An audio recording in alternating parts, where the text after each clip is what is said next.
মাত্র একদিনের ব্যবধানে গত 18 সেপ্টেম্বর লেবাননে আবারও বিস্ফোরণ হলো।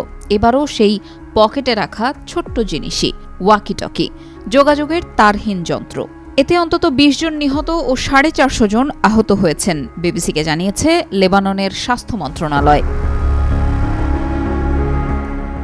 ঠিক এর আগের দিন 17 সেপ্টেম্বর লেবাননের কয়েকটি স্থানে হিজবুল্লাহর সদস্যদের ব্যবহার করা প্রায় 3000 পেইজার একযোগে বিস্ফোরণের ঘটনা ঘটে। এতে 2 শিশুসহ 12 জন নিহত হন, আহত হন প্রায় 3000। 17 ও 18 সেপ্টেম্বর বিস্ফোরণের ঘটনার জন্য ইসরায়েলকে দায়ী করেছে হিজবুল্লাহ।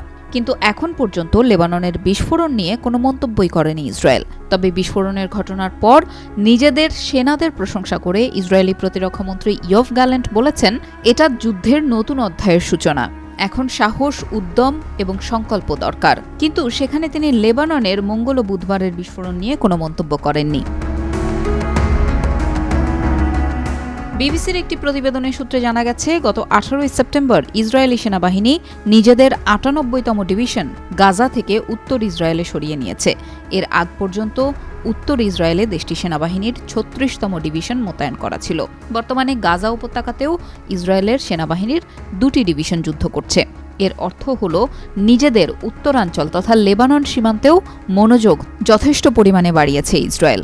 98তম ডিভিশন গাজা থেকে উত্তর ইসরায়েলে স্থানান্তরিত করার পরই সেনাদের উদ্দেশ্যে বক্তৃতা দেন দেশটির প্রতিরক্ষামন্ত্রী ইয়োভ গ্যালেন্ট।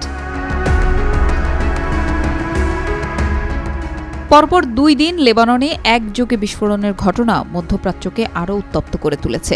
লেবাননে বিস্ফোরণের জন্য ইসরায়েলকে দায়ী করেছে জর্ডান। হিজবুল্লাহর প্রধান মিত্র ইরান এই সশস্ত্র গোষ্ঠীটির প্রতি সহায়তা অব্যাহত রাখার ঘোষণা দিয়েছে।